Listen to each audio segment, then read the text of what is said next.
మరి ఈరోజు దేవుని వాక్యాన్ని విందాం.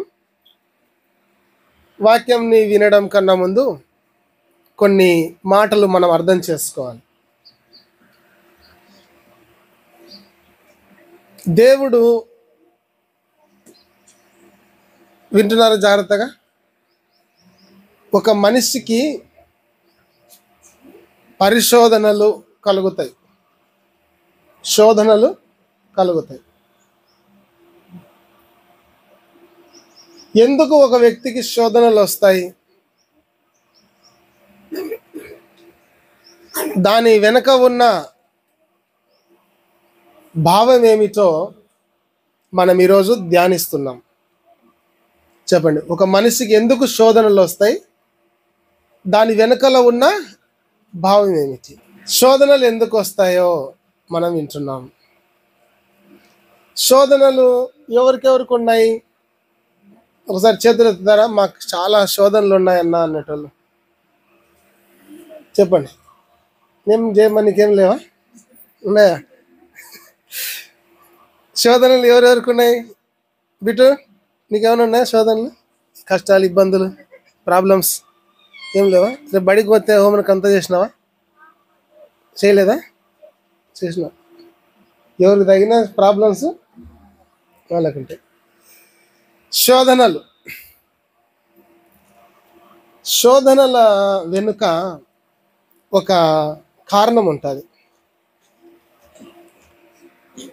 సాతాను ఒక వ్యక్తిని ఎందుకు శోధిస్తాడంటే, శోధన అంటే ఎవరికి తగినట్లు వాళ్ళకు వస్తాయి. చూడండి, ఎవరికి తగినట్లు వాళ్ళకు. ఒకరికి డబ్బు ఆశ ఉంటుంది. ఇస్కరియోతు యూదాకు డబ్బు ఆశ ఉండి యేసయ్యను అప్పగించినట్లు ఒకరికి ఏం ఆశ? ఒకరికి శరీర ఆశలు. పలు రకాలుగా ఒకరికి తిండి ఆశ, ఒకరికి ఇంకొకటి ఆశ, కొంతమందికి నిద్ర ఆశ. పలు రకాలుగా ఆశలు ఉంటాయి. పలు రకాలుగా సాతాను శోధిస్తాడు. సాతాను ఎందుకు శోధిస్తాడు అంటే, ఫస్ట్ ఆఫ్ ఆల్ వాడు మనలను దేవుని నుంచి దూరం చేయడానికి శోధిస్తాడు. చెప్పండి, ఎందుకు శోధిస్తాడు సాతాను? చెప్పాలి, ఎందుకు శోధిస్తాడు? దేవుని నుంచి దూరం చేయడానికి. రెండవదిగా ఎందుకు వాడు శోధిస్తాడంటే, మనలను శ్రమల పాలు చేయడానికి శోధిస్తాడు. వాడు ఎందుకు మనల్ని సాతాను శోధిస్తాడంటే, పాడు చేయడానికి. చెప్పండి, పాడు చేయడానికి వాడు మనల్ని శోధిస్తాడు. నీకు శోధనలు కలుగుతున్నాయి అంటే అందరు చేతులు ఎత్తినారు. ఎందుకు కలుగుతున్నాయి శోధనలు?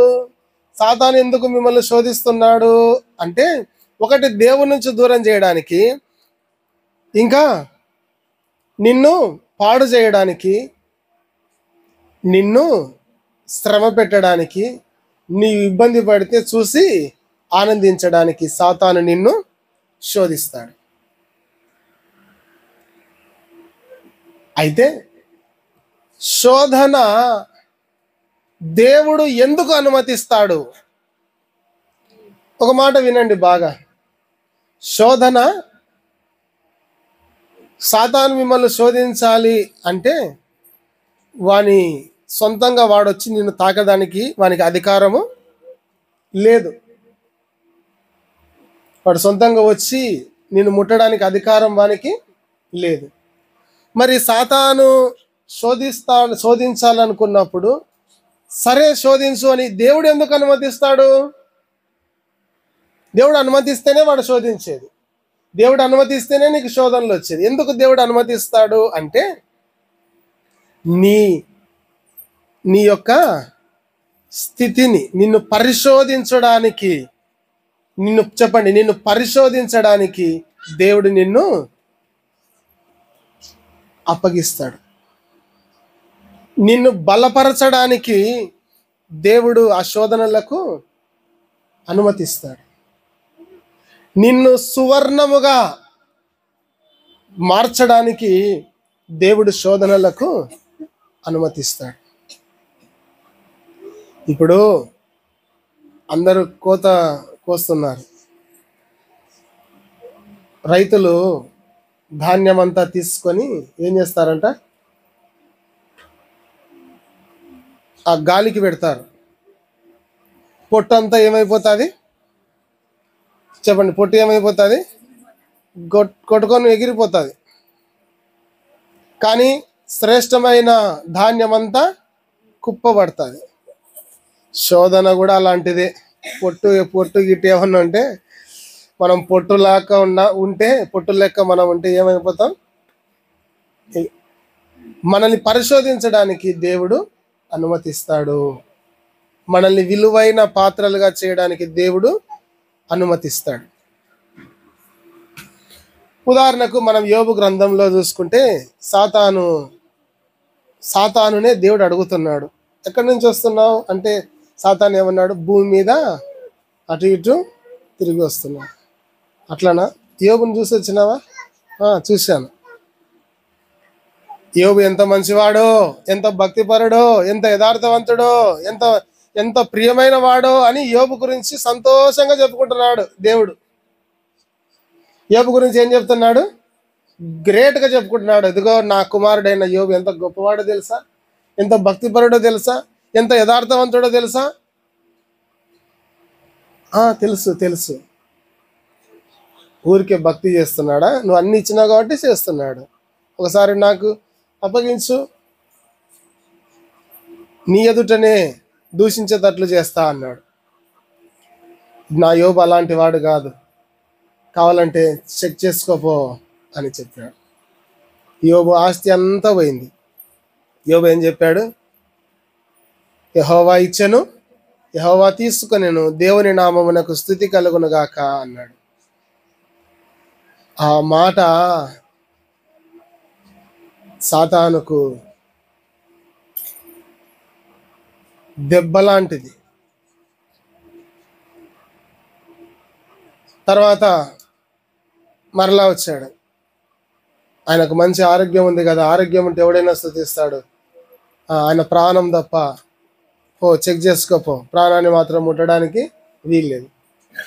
యోబుకు బాధాకరమైన వ్యాధితో కురుపులతో మొత్తినప్పుడు యోబు ఒక్క మాట కూడా దేవుణ్ణి దూషించలేదు. సాతాను సిగ్గుతో పక్కకి వెళ్ళాడు. యోబును దేవుడు రెండంతలుగా ఆశీర్వదించాడు. పరిశోధించడానికి, రెండంతలుగా ఆశీర్వదించడానికి, సువర్ణముగా మార్చడానికి యోబుకు శోధనలు వచ్చాయి. ఈరోజు యోబునే కాదు కానీ దేవుడు నిన్ను కూడా ప్రియమైన వాడిగా ఎంచాడు, నిన్ను కూడా ప్రేమిస్తున్నాడు. నీ మీద కూడా కొన్ని హోప్స్ పెట్టుకున్నాడు దేవుడు, నీ మీద కూడా దేవుడు నమ్మకం పెట్టుకున్నాడు. నిన్ను గురించి కూడా దేవుడు చెప్తున్నాడు, నా కుమారుని చూసావా, నా బిడ్డను చూసావా, ఎంత మంచిదో, ఎంత బాగా ప్రార్థనకు వస్తుందో, ఎంత బాగా పాటలు పాడుతుందో, ఎంత బాగా వాక్యం చదువుతుందో, ఎంత భక్తిగా ఉందో, యథార్థంగా బ్రతుకుతుంది అన్నప్పుడు సాతాను పరీక్షించడానికి సాతానుకు దేవుడు అవకాశం ఇస్తే, యోబు వలె మనం నిలబడితే అది దేవునికి ఘనత, మనకు కూడా ఘనత. అలా కాకుండా మనం పడిపోయినాం అనుకోండి, మనకు అవమానమే, దేవునికి కూడా అవమానం. దేవుడు శోధనలను, శ్రమలను ఎందుకు అనుమతిస్తాడు చెప్పండి? నిన్ను పరీక్షించడానికి, రెండవది నిన్ను ఆశీర్వదించడానికి. చదువుదాం దేవుని గ్రంథంలో నుండి, పరిశుద్ధ బైబిల్ గ్రంథంలో నుండి పేతురు రాసినటువంటి పత్రిక, మొదటి పత్రిక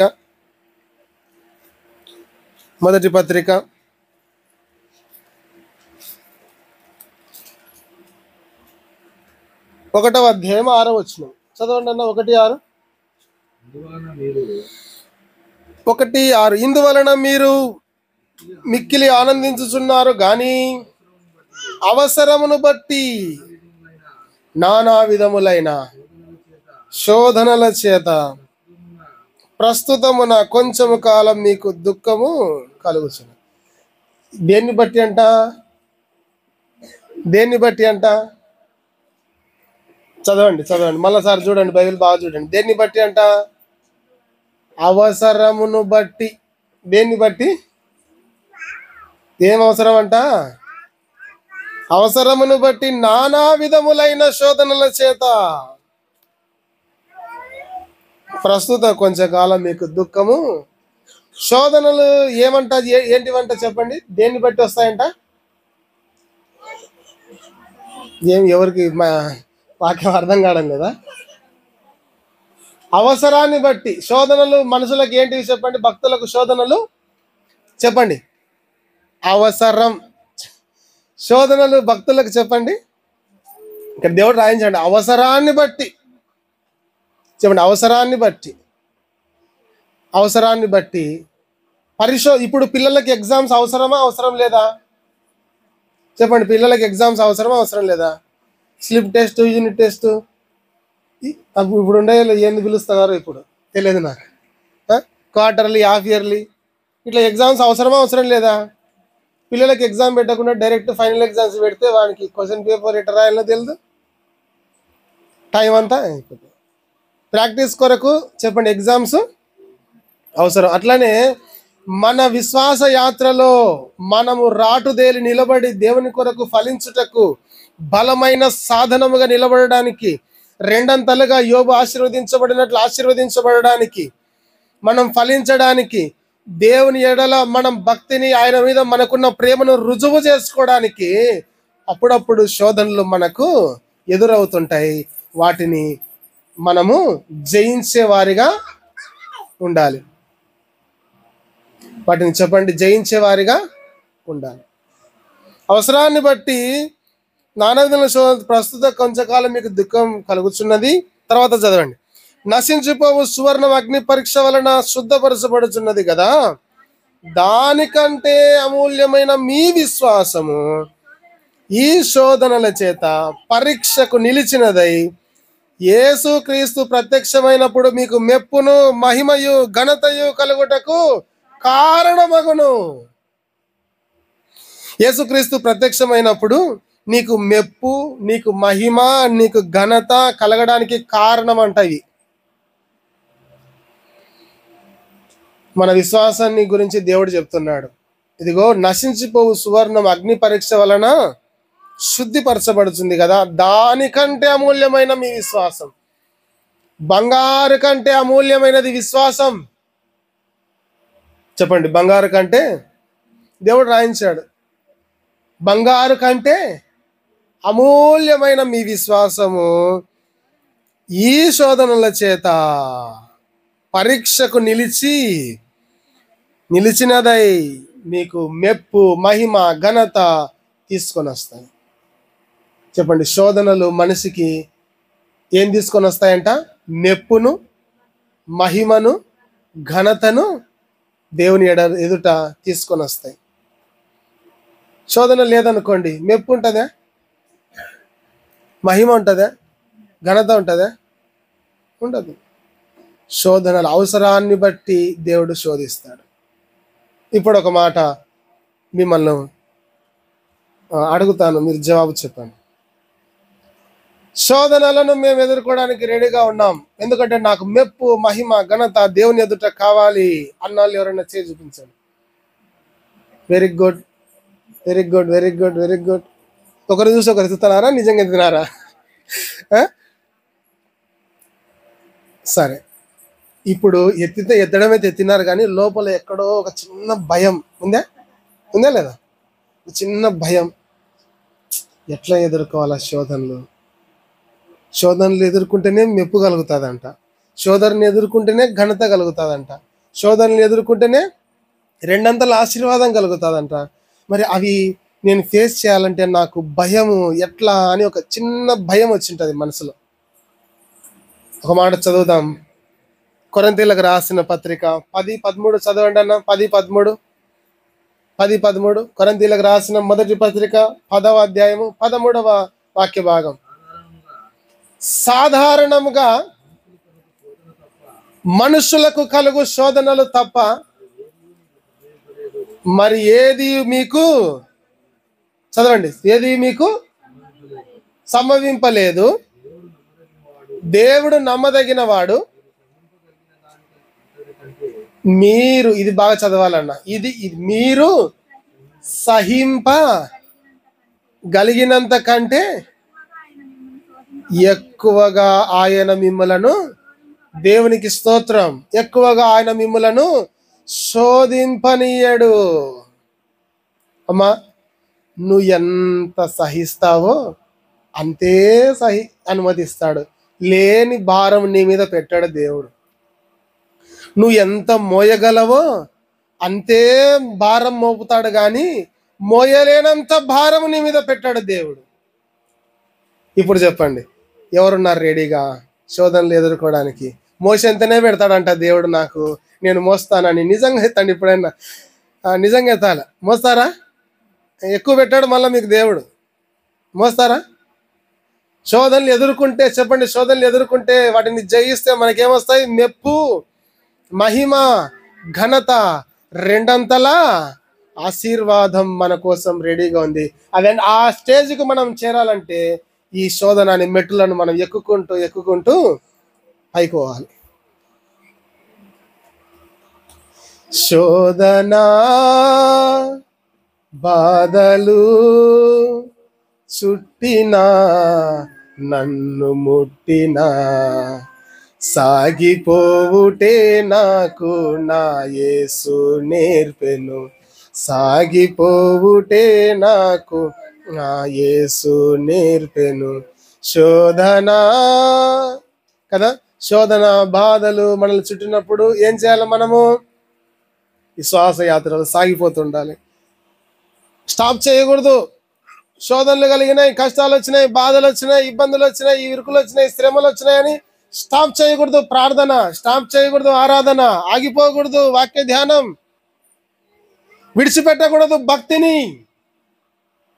సాగిపోవాలి, కొనసాగాలి. అది దేవుడు మనకు నేర్పిస్తున్నాడు. శోధనలు చెప్పండి మనకు అవసరాన్ని బట్టి దేవుడు అనుమతిస్తాడు. శోధనలను జయించినప్పుడు చెప్పండి మనకు మెప్పు, మహిమ, ఘనత దేవుడు అనుగ్రహిస్తాడు. ప్రభునందు ప్రియులారా, ఇంకొక మాట మనం జ్ఞాపకం చేసుకుంటే ఎట్లయితే, పరిశోధనలను ఎదుర్కొంటున్న సమయంలో చాలాసార్లు మనం పడిపోతుంటాం. చెప్పండి, చాలాసార్లు మనము పడిపోతుంటాం. చాలాసార్లు ఇప్పుడు యోబు తన కలిగిన శోధనలో జయించాడు, దేవునికి మెప్పు, మహిమ కలిగింది. మనకు శోధనలు కలిగినప్పుడు మనం ఏం చేస్తున్నాం? జయించలేక ఓడిపోతూ ఏం చేస్తున్నాం? దేవునికి అవమానము తీసుకొస్తున్నాం, మన యొద్ద ఆశీర్వాదాలు పొందుకోలేకపోతున్నాం మనం. అందుకే భక్తులు బైబిల్ గ్రంథంలోని భక్తులు కొన్ని ప్రార్థనలు చేశారు, చక్కగా దేవుని అడిగినారు. వారి వలె మనము శోధన కాలములో దేవునికి ప్రార్థించాల్సినటువంటి వారమై ఉన్నాం. వాళ్ళు ఏమేమి ప్రార్థన చేస్తారో మనం చదువుదాం. చూడండి, 119వ కీర్తన 4-5 వచనాలు. ఇప్పుడు మనము విన్నాం, శోధనలను ఎదుర్కోవాలి, శోధనలను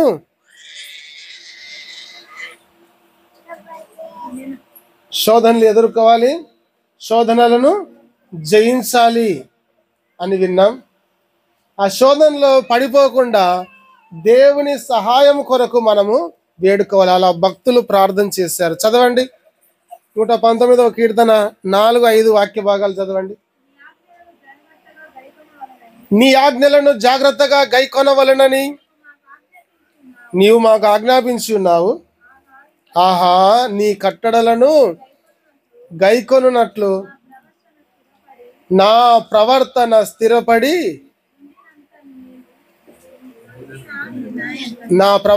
స్థిరపడి ఉండినా ఎంత మేలు.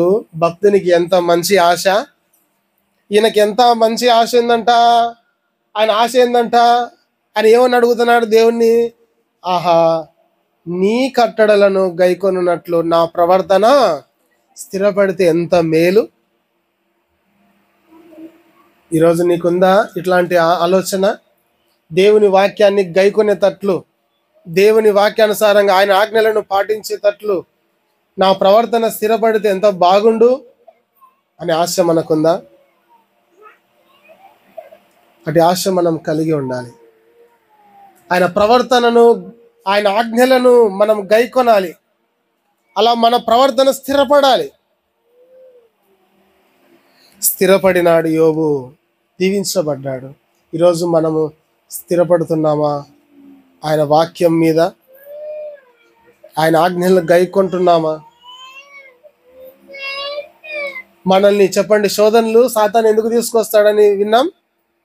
దేవుని నుంచి దూరం చేయడానికి, మనలను పాడు చేయడానికి. చెప్పండి, మనలను శ్రమ పెట్టడానికి సాతాను శోధనలను తీసుకొని వస్తాడు.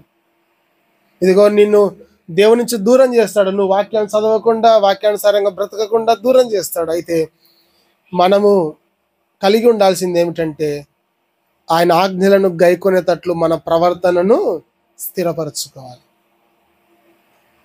స్థిరపడిన ఎంత మేలు అని భక్తుడు అంటున్నాడు. ఇది మన ప్రార్థనలో మనము అలవాటు చేసుకోవాలి. అయ్యా, నీ ఆజ్ఞలను గైకొని నడిచేటట్లు నా ప్రవర్తనని స్థిరపరచు అని శోధన కాలంలో, కష్టకాలంలో, మన అనుదిన బ్రతుకు జీవితంలో ఈ ప్రార్థన మనం చేయవలసినటువంటి వారమై ఉన్నాం. రెండవ సంగతి మనం జ్ఞాపకం చేసుకుందాం. 86వ కీర్తన 11వ వాక్య భాగం. 86:11 చదవండి. 86:11. నేను యథార్థవంతుడనై నడుచుకొనుచున్నాను, నన్ను విమోచించుము, నన్ను కరుణింపుము. సమభూమిలో నా పాదము నిలిపి ఉన్నాను, సమాజములలో యెహోవాను స్తుతించెదను. 86:11 దాకా అదేనా ఉంది అక్కడ? 86:11. 86వ కీర్తన 11వ వాక్య భాగం చదవండి. యెహోవా, నేను నీ సత్యమును అనుసరించి నడుచుకొనున్నట్లు నీ మార్గము నాకు బోధించుము. నీ నామమునకు భయపడునట్లు నా హృదయమునకు ఏక దృష్టి కలగజేయము. ఎంత మంచి ప్రార్థన కదా! నీ నామమునకు భయపడునట్లు నా హృదయమునకు ఏకదృష్టి. ద్వంద్వ దృష్టి కాదు, ఏకదృష్టి. దేవుని పైన దృష్టి, దేవుని నామానికి భయపడినట్లు ఏకదృష్టి కలగజేయము అంటున్నాడు. ఇంకేమన్నాడు? నీ సత్యమును అనుసరించి నడుచుకున్నట్లు నీ మార్గము నాకు బోధించుము. పరిశుద్ధత కొరకైన భక్తులు చేసిన ప్రార్థనలు ప్రియులారా. పరిశుద్ధత కొరకు, సహాయం కొరకు, నిలబడడం కొరకు, ముందుకు సాగిపోవుట కొరకు, భక్తి జీవితంలో ముందుకు సాగిపోవుట కొరకు భక్తులు చేసిన శ్రేష్టమైన ప్రార్థనలను మనం చూస్తున్నాం. మనం ఇటువంటి మనస్సు మనం కలిగి ఉన్నామా? ఇంకొక మాట చదువుదాం. 119:37 చదవండి. 119:37. ఏ గ్రంథం? 119 అంటే కీర్తన. ఇక్కడ భక్తుడు ప్రార్థన చేస్తున్నాడు చూడండి. వ్యర్థమైన వాటిని చూడకుండా నా కన్నులు త్రిప్పుము. దేవా, వ్యర్థమైన వాటిని చూడకుండా నా కన్నులు తిప్పుము. నీ మార్గములలో నడుచుకొనుటకు నన్ను బ్రతికించుము. వ్యర్థమైన వాటిని చూడకుండా నా కన్నులను త్రిప్పు, నీ మార్గంలో నడుచుకున్నట్లు నన్ను బ్రతికించు అని ప్రార్థన చేస్తున్నాడు. వ్యర్థమైన వాటిని చెప్పండి చూడకుండా ఏం చేయమంటున్నాడు భక్తుడు? నా కన్నులను త్రిప్పు. మనం ఏం చూస్తున్నాం? వ్యర్థమైన వాటిని వెతుక్కుంటూ అవి చిక్కకునే వెతుక్కుంటూ చూస్తుంటాం. వ్యర్థమైన వాటిని, ఇవన్నీ వినండి, ఇవన్నీ శోధనలు. ఇవి జయిస్తే నీకు మెప్పు కలుగుతుంది, మహిమ కలుగుతుంది, ఘనత కలుగుతుంది, రెండంతల ఆశీర్వాదం కలుగుతుంది. వ్యర్థమైన వాటిని చూడకుండా నా కన్నులను త్రిప్పమంటున్నాడు. నీకు భయపడినట్లు నా హృదయానికి ఏకదృష్టి నీకు భయపడాలి, నేను వ్యర్థమైనవి నేను చూడకూడదు. ఇంకేమన్నాడు? సత్యాన్ని అనుసరించి నడుచుకోవాలి, నీ ఆజ్ఞలను పాటించేటట్లు నా ప్రవర్తన స్థిరపడాలి. ఈ విధంగా భక్తుల ఆశ ఉంది. పరిశుద్ధత కొరకై భక్తుల ఆశ, భక్తుల తపన చూడండి. ఈ ఆశ, ఈ తపన ఇవి మనలో కనిపించాలి ప్రియులారా. దావీదు ఇంకొక ప్రార్థన చేస్తాడు చూడండి. 151వ కీర్తన 51వ కీర్తన 151 కాదు 51వ కీర్తన 10 నుంచి చదువుదాం. 10 నుంచి. పరిశుద్ధత కొరకు సహాయం కొరకు, భక్తిలో ఎదుగుట కొరకు, శోధనలో నిలదొక్కుకొనుట కోసము భక్తులు చేసే ప్రార్థనలు. దేవా, నాయందు శుద్ధ హృదయము కలగజేయుము, నా అంతరంగములో స్థిరమైన మనస్సు నూతనముగా పుట్టించుము, నీ సన్నిధిలో నుండి నన్ను త్రోసివేయకుము, నీ పరిశుద్ధాత్మను నా యుద్ధ నుండి తీసివేయకుము, నీ రక్షణానందము నాకు మరలా పుట్టించుము, సమ్మతి గల మనస్సు కలుగజేసి నన్ను దృఢపరచుము, అప్పుడు అతిక్రమము చేయి వారికి నీ త్రోవలను బోధించేదను. ఇక్కడ భక్తుడైన దావీదు చేసినటువంటి ప్రార్థన ఏం చేస్తున్నాడు? నాకు నా అంతరంగము నందు శుద్ధ హృదయము నాకు కలుగచి, శుద్ధ హృదయము కావాలి, స్థిరమైన మనస్సు కావాలి, నీ సన్నిధిలో నుండి నన్ను త్రోసివేయొద్దు, నీ సన్నిధి నాకు కావాలి. సన్నిధిని ప్రేమించేవాడు దావీదు కదా. ఇంకా ఏమన్నాడు? రక్షణానందం నాకు పుట్టించు, నీ పరిశుద్ధాత్మను నా ఇద్దరి నుండి తీసివేయకుము. ఈ 11వ చరణము మనము ఒకసారి జాగ్రత్తగా పరిశీలించాలి. ఏమన్నాడు భక్తుడు? నీ సన్నిధిలో నుండి నన్ను త్రోసివేయకు, నీ పరిశుద్ధాత్మ నా నుండి తీసివేయకు. అమ్మ విందాం ఇంకొకసారి జాగ్రత్తగా. శోధనలను, పరిశోధనలను మనం ఎదుర్కొంటే, వాటిని జయిస్తే మనకు చెప్పండి, మెప్పు, మహిమ, ఘనత, యోబు పొందినట్లు 2 ఆశీర్వాదము, ఇంకా ఎన్నో దీవెనలు, ఆయన సిద్ధపరిచినవి, మరుగై ఉన్న దీవెనలు అనేకములు ఉన్నాయి. వాటన్నిటిని దేవుడు ఇచ్చి మనల్ని ఘనపరుస్తాడు. భక్తులు ఆశ కలిగి ప్రార్థన చేసినారు, నాకు పరిశుద్ధత కావాలి, నీ వాక్యానుసారంగా నేను స్థిరపడాలి, నీ వాక్యానుసారంగా నేను బ్రతకాలి అని ప్రార్థన చేశారు. ఇప్పుడు ఒక మాట విందాం, ఒక ప్రశ్న వేసుకుందాం. అసలు ఏం దేవుడు చెప్పినట్లు బ్రతకకుంటే ఏమవుతుంది? బ్రతకకుంటే ఏమవుతుంది? శోధన జయించకుండా మనల్ని సంతోష పెట్టడం కోసం ఆ శోధనలో మనం ఓడిపోతే ఏమవుతుంది? శోధన జయించకుండా ఉంటే ఏమవుతుంది?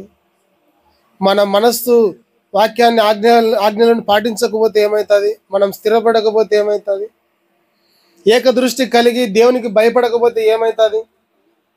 చెడ్డవాటిని చూడకుండా మనం కనులను తిప్పుకోకుండా చెడ్డవాటిని చూస్తుంటే ఏమవుతుంది? ఏమవుతుంది? ఏమవుతుంది? జయిస్తేనేమో మెప్పు ఉంది, మహిమ ఉంది, ఘనత ఉంది, 2 ఆశీర్వాదం ఉంది, మరుగై ఉన్న దీవెనలు అనేకాలు ఉన్నాయి. జయించకపోతే ఏమవుతుంది? పట్టించుకోకపోతే ఏమవుతుంది? ఆయన ఆజ్ఞలను పాటించకపోతే ఏమవుతుంది? ఇద్దరిని చూద్దాం. పాటించనోడు కథ చూద్దాం, పాటించినోడు ఏమైనాడో చూద్దాం. చూడండి, సమూయేలు మొదటి గ్రంథం 15వ అధ్యాయం 11వ వచనం చూడండి. సమూయేలు మొదటి గ్రంథం 15వ అధ్యాయం 11వ వచనం. సౌలు నన్ను అనుసరింపక వెనుక తీసి నా ఆజ్ఞలను గైకొనకపోయాను. చాలు. సౌలు ఏం చేసినాడంట? దేవుడు అంటున్నాడు సౌలు గురించి, సౌలు నన్ను అనుసరించకుండా నా ఆజ్ఞలను ఏం చేశాడు? గైకొనలేదు. ఇప్పుడు ఏం వింటున్నాం మనము? అసలు నిలబడకుంటే ఏమవుతుంది, ఆజ్ఞలు పాటించకుంటే ఏమవుతుంది? సౌలు ఏమైనాడో చూద్దాం. ఈయన సేమ్ టు సేమ్ ఏం చేశాడంట? ఆయనను అనుసరించలేదు, ఆయన ఆజ్ఞలను గైకొనలేదు. దేవుడు తెలుసు. వినండి, బాగా వినండి ఈ మాట. దేవుడు తెలుసు, భక్తి తెలుసు, ధర్మశాస్త్రం తెలుసు, ఆజ్ఞలు తెలుసు, అన్ని తెలుసు, కానీ అనుసరించాడు. మంచేదో చెడోదో తెలుసు, కానీ పాటించాడు. ఏది తప్పో తెలుసు, ఏది మెప్పో తెలుసు, కానీ పాటించాడు. తన రూట్లో తాను పోతున్నాడు. అర్థమైందా ఈ మాట? తన రూట్ తానిదే. నా జీవితము నా ఇష్టం, నా బ్రతుకు నా ఇష్టం, నేనేమైనా చేసుకుంటాను, నన్నెవరు అడిగేటోళ్ళు అనే టైప్ అన్నమాట ఈ మనిషి. ఏమంటున్నాడు? సౌలు చదవక మరలా, సౌలు నన్ను అనుసరించలేదు. దేవుడు చెప్తున్నాడు సౌలు నన్ను అనుసరించలేదు. తర్వాత నా ఆజ్ఞలను గైకొనడు. నేను చెప్పినట్లు వినడు, నా మాటలంటే లెక్కలేదు సౌలుకు. ఇంకా చదవండి సౌలు గురించి. 23 చదవండి. ఇక 23వ వచనం చదవండి అన్న. ఎవరికి? 23వ వచనం, 15-23. తిరుగుబాటు చేయుట సోదె చెప్పుటయు, మూర్ఖతను, మాయా విగ్రహము, గృహదేవతలను పూజించుటతో సమానం. యెహోవా ఆజ్ఞను నీవు విసర్జించితివి గనుక నీవు రాజుగా ఉండటకుండా ఆయన నిన్ను విసర్జించెను. సౌలు ఏం చేశాడంట? సౌలు ఏం చేశాడంట? తిరుగుబాటు చేశాడంట. ఏం చేశాడు? చదవండి అక్క మాట. తిరుగుబాటు చేయుట సోదె చెప్పుటయను పాపముతో సమానం. తర్వాత దేవుని మీద ఫస్ట్ సౌలు ఏం చేశాడు? ఆయనను అనుసరించలేదు, ఆయన ఆజ్ఞలను పాటించలేదు. తర్వాత ఏం చేశాడు? తిరుగుబాటు చేశాడు. తర్వాత మూర్ఖతను అగుపరచుట, మాయా విగ్రహములను, గృహదేవతలను పూజించుటతో సమానం. తర్వాత ఏం చేశాడు? యెహోవా ఆజ్ఞలను విసర్జించితివి గనుక. బాగా చదవండి అక్క, వచనం బాగా చదవండి. యెహోవా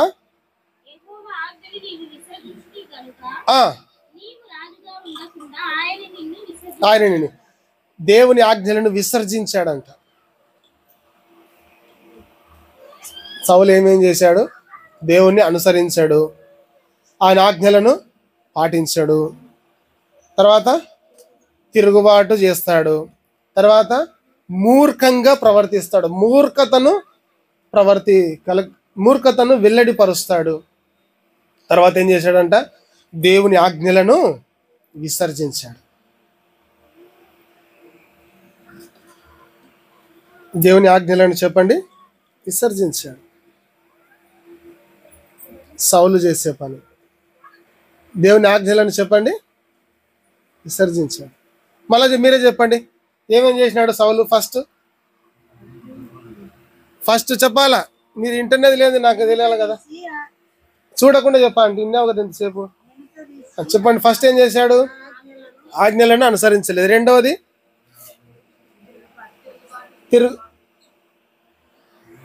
పోయింది. ఫస్ట్ ఏం చదివినారు? 15-11లో అనుసరించలేదు, ఆజ్ఞలను గైకొనలేదు. ఆ తర్వాత తిరుగుబాటు చేశాడు, తర్వాత మూర్ఖతను నిలబెట్టాడు, తర్వాత దేవుణ్ణి ఆజ్ఞలను విసర్జించినాడు. 13 చదువుదాం. సమూయేలు మొదటి గ్రంథం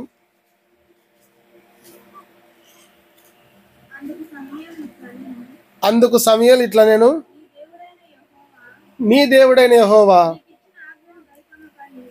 నీకిచ్చిన ఆజ్ఞను గైకొనక నీవు అవివేకపు పని చేసితివి.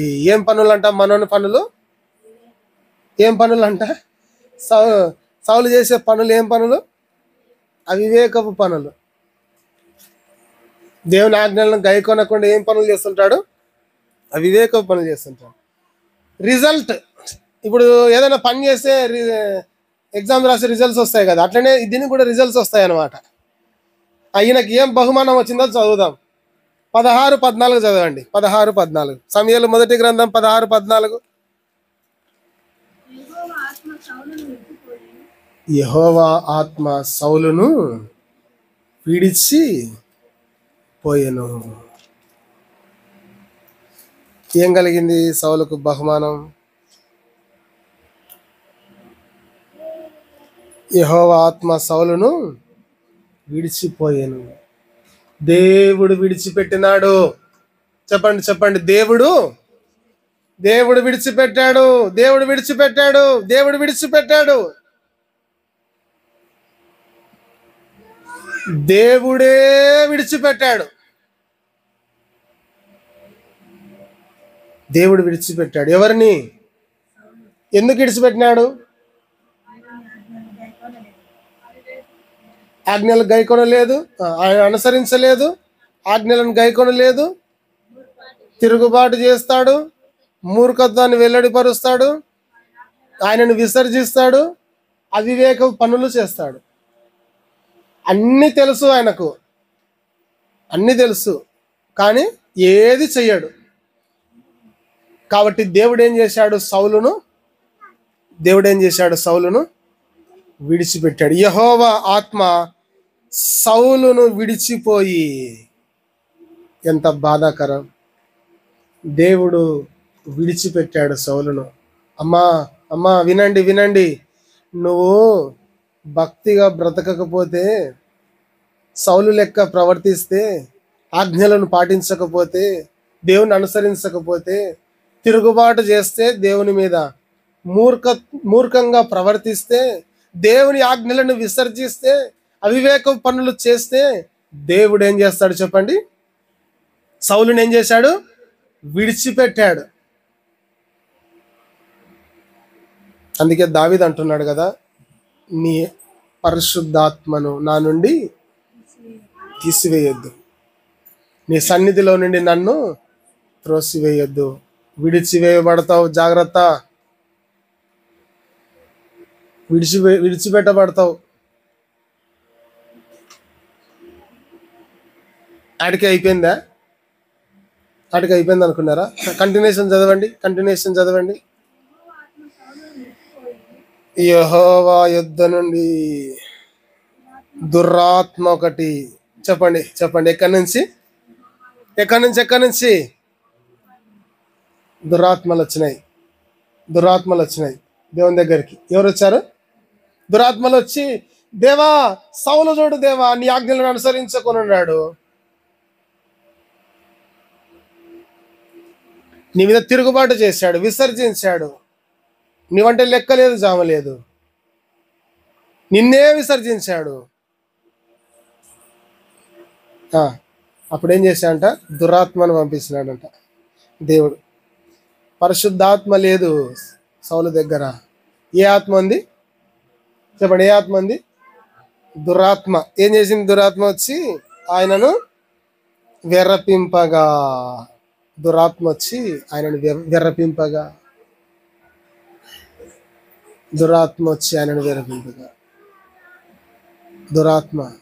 వచ్చింది.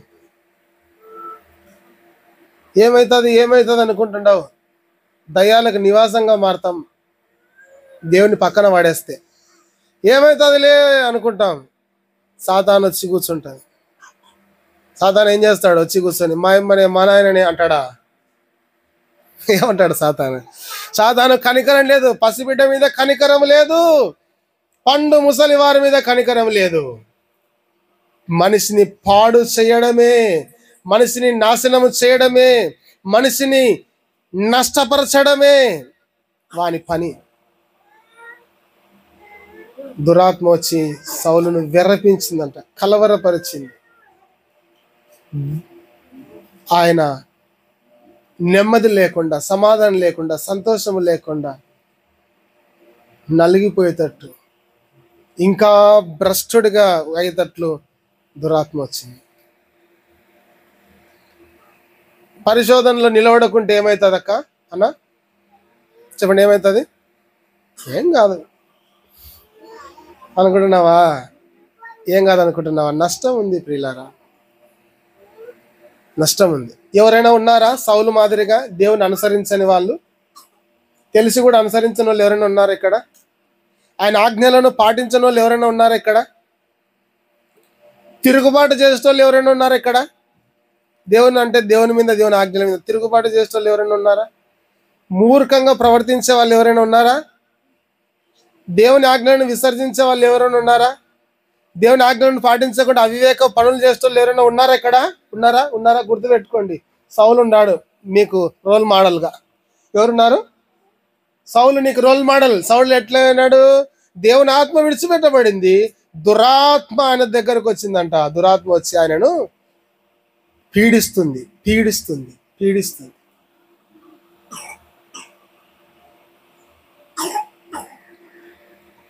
చెప్పండి, ఏమొచ్చింది సౌలు కాడికి? దురాత్మ. ఎవరు లేరు సౌలు దగ్గర?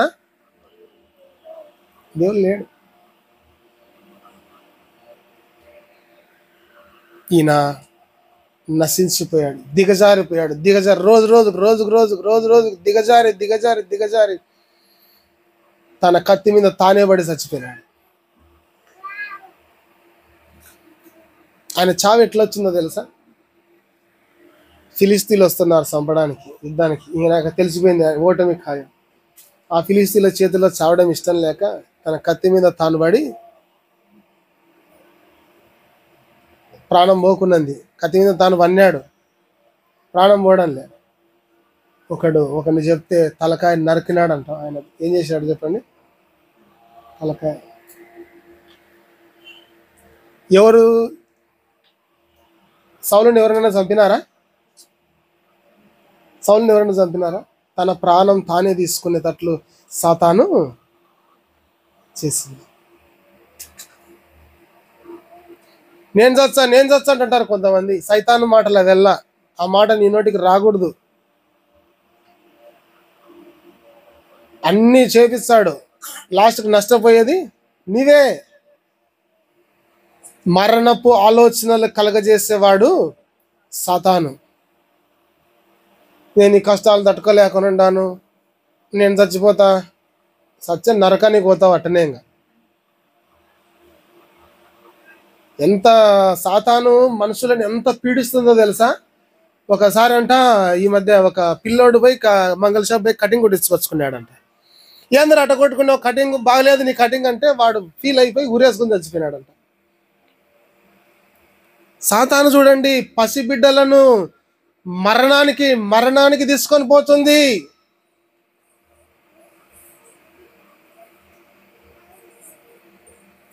దాంట్లో ఏమన్నా ఉందా?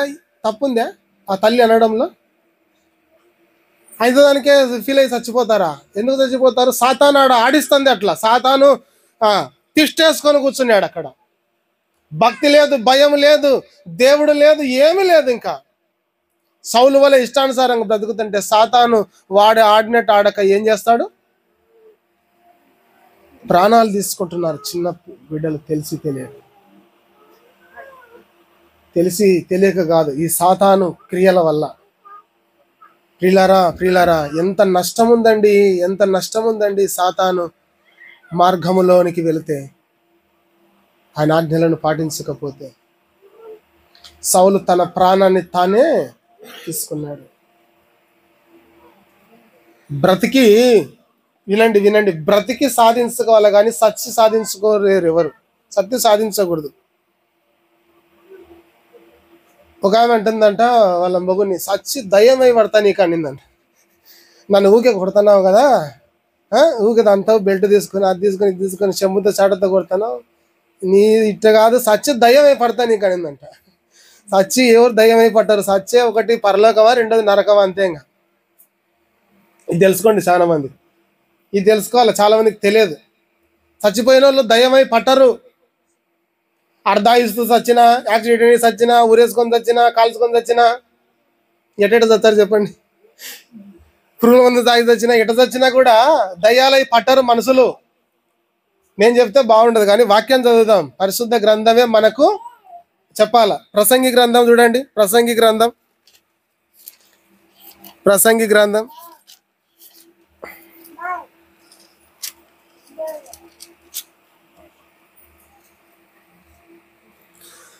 9వ అధ్యాయం 5వ వచనం.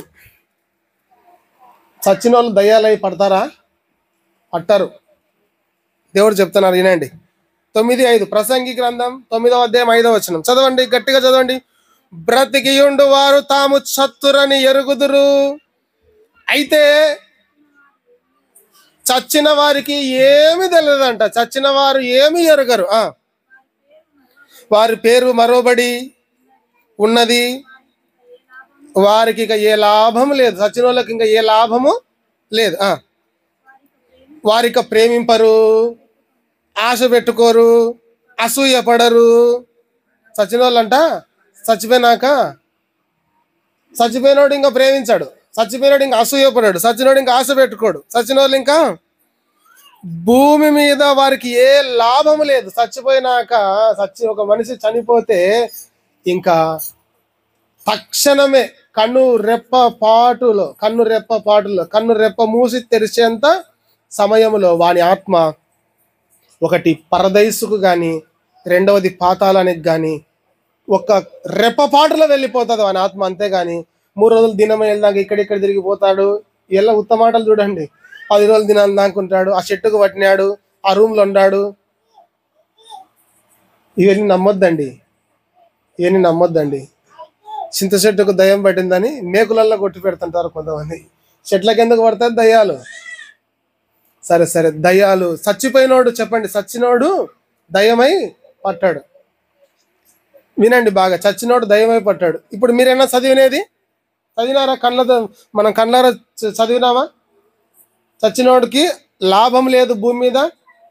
తర్వాత ప్రేమించాడు, పగ తీసుకోండి. ఇప్పుడు అన్నింది కదా వాళ్ళ భార్య, ఎవరో ఆమె సచ్చి సాధించాలింది కదా. ఏం సాధించదు, సచ్చి అంత నరకమేంగా. సచ్చి ఏం సాధించేది అంత నరకం. అయితే ఇప్పుడు పట్టే దురాత్మలలో ఏంటివి? ఇప్పుడు పట్టే దురాత్మలు ఏంటివి అనుకున్నాను?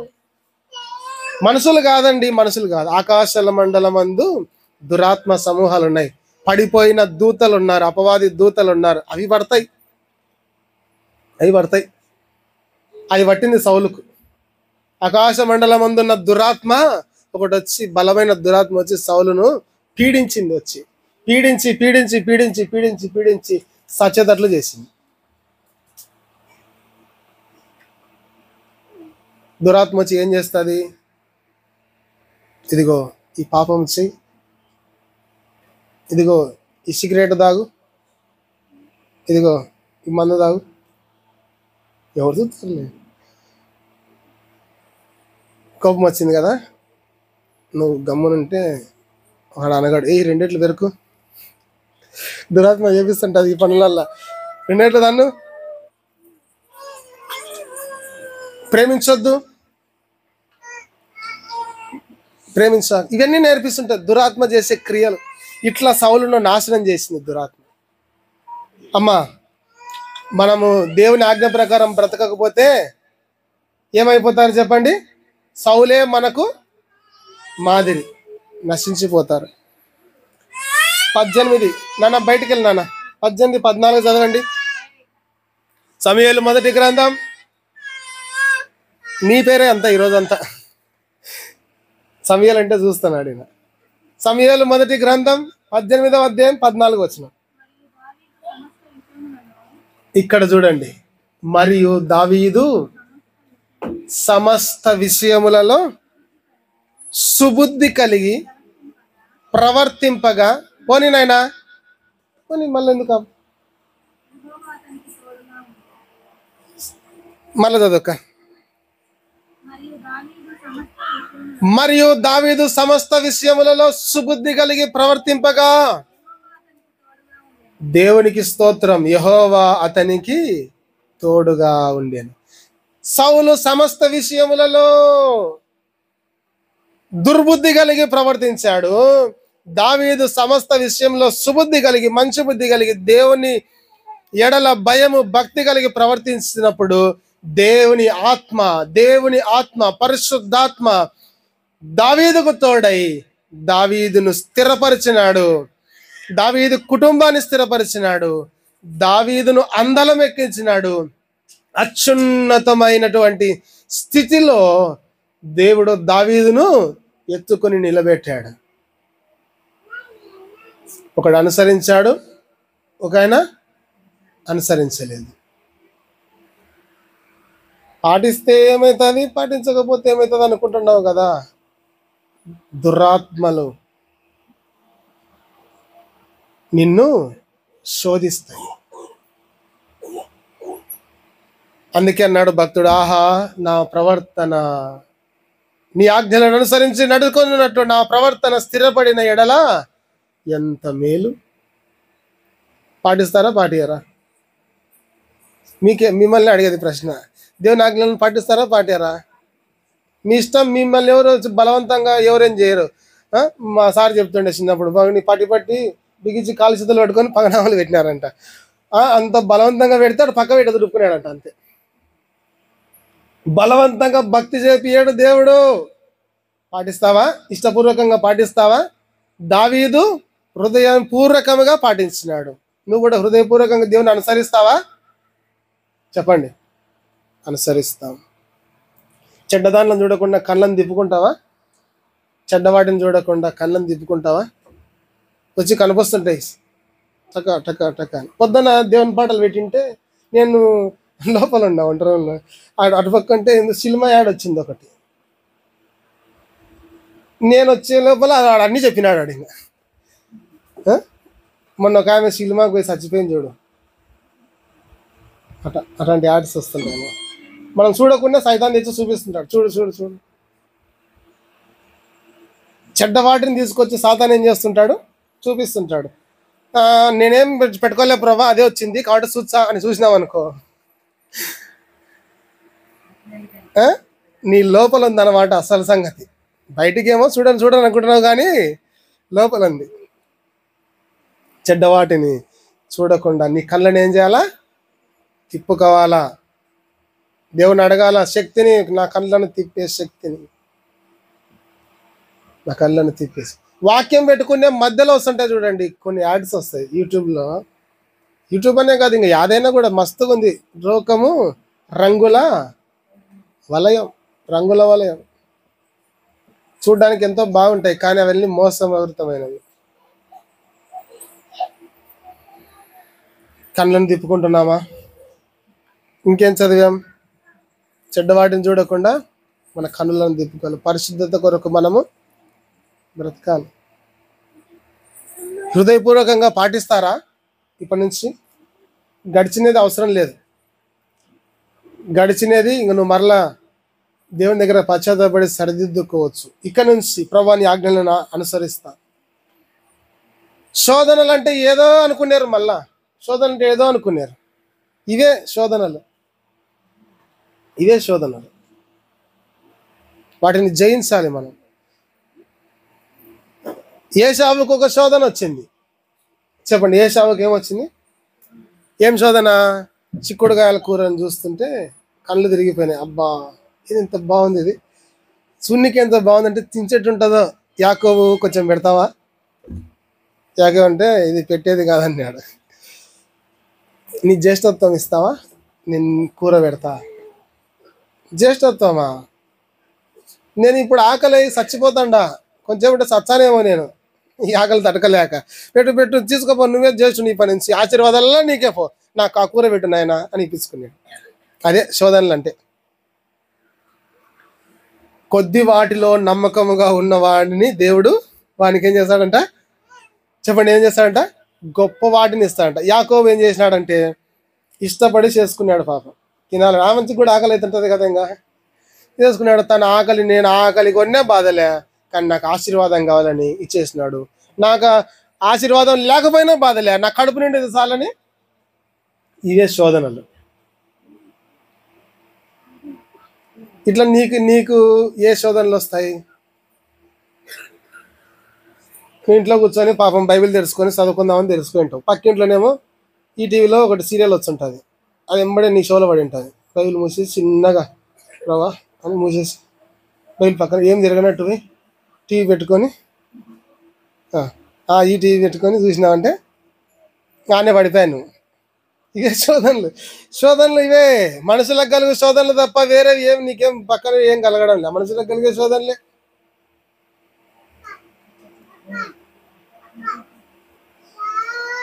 ఇప్పుడు పిల్లిని పట్టుకోవాలంటే ఎట పట్టుకోవచ్చు ఈజీగా? పిల్లుల్లో చిక్కించుకోవాలంటే వెరీ గుడ్, ఎండు చేపలు తెచ్చుకొని పెట్టుకున్నామంటే ఆడికి వచ్చి తిరుగులాడుతుంటాయి. ఎందుకు పిల్లులు పట్టుకోవడానికి ఎండు చేపలు అంటే? అదంటే ఇష్టం అనమాట దానికి. సాతాను నిన్ను ఎట్లా పట్టుకుంటాడు? ఈ లోకంలో ఏదైతే నువ్వు బలహీనంగా ఉంటావో, ఏదైతే ఆశపడుతుంటావో పాపం కోసం, అవి ఎచ్చాడు నీ ముందర. శోధన జయించాలి.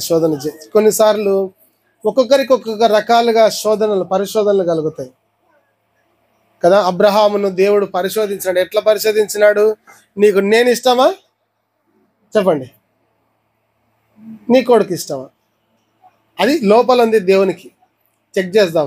అబ్రహాముకు నిండు 100 ఏళ్ల వయసులో సంతానం ఇచ్చినా కదా, ఇప్పుడు నన్ను ప్రేమిస్తాడా వాళ్ళ కొడుకును ప్రేమిస్తాడా చూద్దాంలే తట్టుకొని, అబ్రహామా నీవు ప్రేమించి ఇస్సాకును నాకు బలి ఇవ్వాలంటే అబ్రహాం ఏం చేసినాడు? బలిగా అర్పించాడు, ఇచ్చేశాడు బలి. కానీ హృదయంలో ఆల్రెడీ ఇచ్చేశాడు. కానీ దేవుడు బలిని కోరేవాడు కాదు గనుక ఆ బలిని స్టాప్ చేపించి, ఇదిగో నువ్వు నన్ను ప్రేమిస్తున్నావని నాకు అర్థమైంది, నువ్వు నీ కొడుకు పోయి సంతోషంగా జీవించండి, నీ సంతానాన్ని ఒక్కడయ్యున్న ఒక కుమారుని నాకు ఇచ్చావు కదా, ఆకాశపు నక్షత్రముల వలె సముద్రపు ఇసుక రేణువుల వలె నీ సంతానాన్ని ఆశీర్వదిస్తానని దీవించి పంపినాడు. ఎంతమందిని అడిగినాడు? ఎంతమందిని ఇచ్చినాడు? లెక్క పెట్టలేనంత మందిని ఇచ్చి. అదే పరిశోధన. దేవుడు నిన్ను పరిశోధిస్తాడు. నీకెవరు ఇష్టం? దేవుడు ఇష్టమా, ఇంకొకటి ఇష్టమా? ఏదంటే ఆశ? ఎక్కడికి పోతావు? ప్రార్థనకు పోతావా, పనికి పోతావా? ప్రార్థనకు పోతావా, సినిమాకి పోతావా? ప్రార్థనకు పోతావా, వ్యవహారానికి పోతావా? వ్యవహారాలు చేస్తే బాగుంటుందా, ప్రార్థనకు వచ్చి కూర్చుంటే బాగుంటుందా? వ్యవహారాలు చేస్తేనే బాగుంటుంది. వ్యవహారాలు చేసి అన్నం మాడిపోయి మళ్ళీ అది ఉలబోసి, ఎందుకంటే అన్న వచ్చి కొడతాడనమాట, ఎట్ట మాడగొట్టినావు ఇంట్లో అని. మన అన్నోళ్ళు మంచోళ్ళు అండి, ఎవరు కొట్టేటోళ్ళు లేరు. కానీ కొంతమంది అన్నలు ఉంటారు కొట్టేటోళ్ళు. మళ్ళీ అన్నం ఉలబోసి మళ్ళీ ఇంకొకటి వండి ఇంత తిప్పలు పడుతుంటాం. ప్రార్థనకు మాత్రం ఇష్టం ఉండదు. నీకేది ఇష్టం? దేవుణ్ణి ఇష్టపడు. శోధనలు వచ్చినప్పుడు ఏం చేయాలా? డబ్బుల పరంగా పలు రకాలుగా ఇబ్బందుల పరంగా శోధన కలిగినప్పుడు దేవుని మీద ఆనుకొని దేవుని మీద నిలబడితే నీకేమేం కలుగుతుంది చెప్పండి? శోధన చేయిస్తే ఏమేం కలుగుతుంది? మెప్పు, మహిమ, ఘనత, ఇంకా రెండంతల ఆశీర్వాదం. ఇవన్నీ నీకు కలుగుతాయి. ఇప్పుడు దేవుని సన్నిధిలో ఒక ఆలోచన చేద్దాం, ఒక మాట దేవునికి చెప్దాం. ప్రభా, భక్తులు ప్రార్థన చేసినట్లు చెడ్డవాటిని చూడకుండా నా కళ్ళను తిప్పు, నా ప్రవర్తనని స్థిరపరచు, నాకు ఏక దృష్టి కలగచేయి. దావీదు వలె నేను భక్తి కలిగి బ్రతుకుతా, ప్రతి విషయములో సుబుద్ధి కలిగి ప్రవర్తిస్తానని దేవుని దగ్గర తీర్మానం చేసుకుందాం. దేవుడు గొప్పగా ఆశీర్వదిస్తాడు. ఇదిగో ప్రియులారా, ఏముందిలే అని తేలికగా తీసుకున్నావనుకో, సౌలు తీసుకున్నట్టు. సౌలు అంతే కదా, ఏముందిలే దేవుడు ఏందిలే మచ్చుకు చెప్తుంటాడు ఆయన. ఈ సమూయేలును పంపించాడు, సమూయేలు వచ్చి చెప్తుంటాడు, ఇవెల్లా పాటిస్తే నాకు కుదరదు అని తేలికగా లైట్ తీసుకున్నాడు. దేవుని లైట్ తీసుకొని ఏం చేసినాడు? లాస్ట్కి ఏమైనాడు? మహారాజు ఏమైనాడు? లాస్ట్కు దేవుని ఆత్మ చేత విడిచిపెట్టబడి దురాత్మల చేత పీడించబడి తన ప్రాణాన్ని తాను తీసుకొని చచ్చింది. మంచి ఏదో చెడేదో దేవుడు నీకు బయలుపరిచాడు. నిలబడు, దేవుని కోసం నిలబడదాం. మెప్పును, మహిమను, ఘనతను పొందుకుందాం. దేవుడిచ్చే రెండంతల ఆశీర్వాదాలు పొందుకుందాం. ఇదిగో శోధనలు ఎందుకు వస్తాయి? ప్రార్థన చేసుకుందాం. తలలు వంచండి. శోధనలు ఎందుకు వస్తాయి? ఎందుకు వస్తాయి శోధనలు? దేవుడు ఎందుకు అనుమతిస్తాడు? నీకు మెప్పు కలగజేయడానికి. దేవుడు ఎందుకు అనుమతిస్తాడు? నీకు ఘనత కలగజేయడానికి. దేవుడు ఎందుకు అనుమతిస్తాడు? నీకు మహిమ కలగజేయడానికి. దేవుడు ఎందుకు అనుమతిస్తాడు? రెండంతలుగా దేవుడు నిన్ను ఆశీర్వదించడానికి అనుమతిస్తాడు. సాతాను నిన్ను పాడు చేయాలని చూస్తాడు. ఓడిపోయినావా, వాడు పాడు చేస్తాడు. నిలవన్నావా, ఆశీర్వదించబడతావు. ప్రార్థన చేసుకుందాం. తలలు వంచండి, తలలు వంచండి. ప్రార్థన.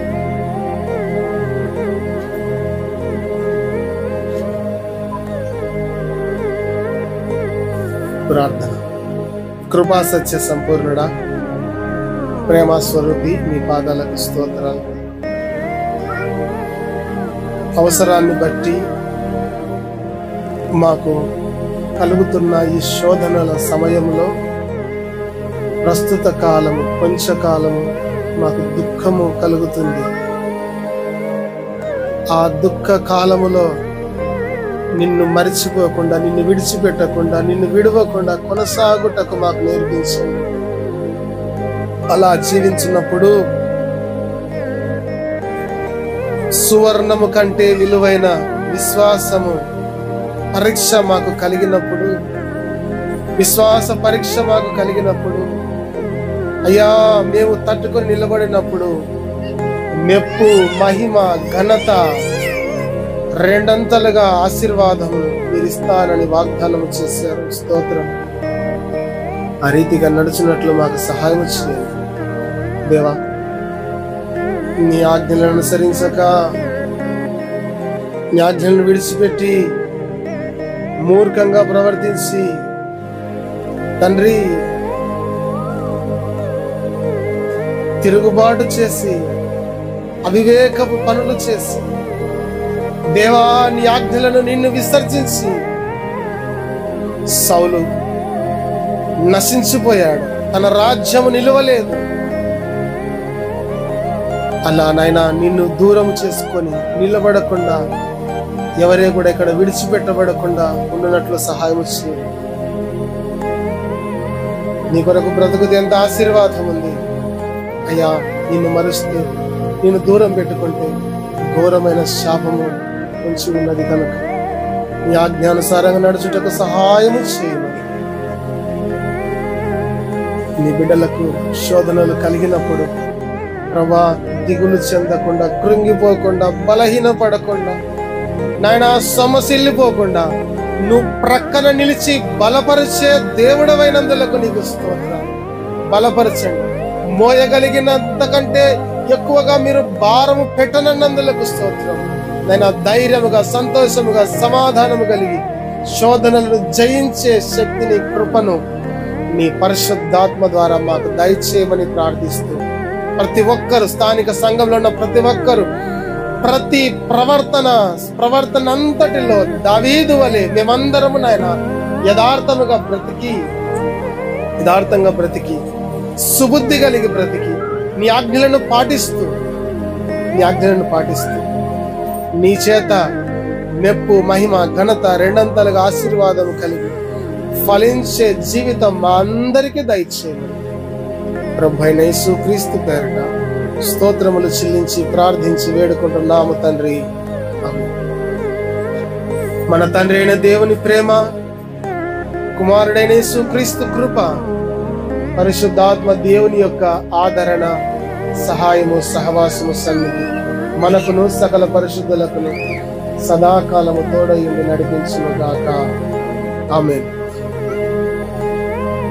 అందరికి వందనాలు.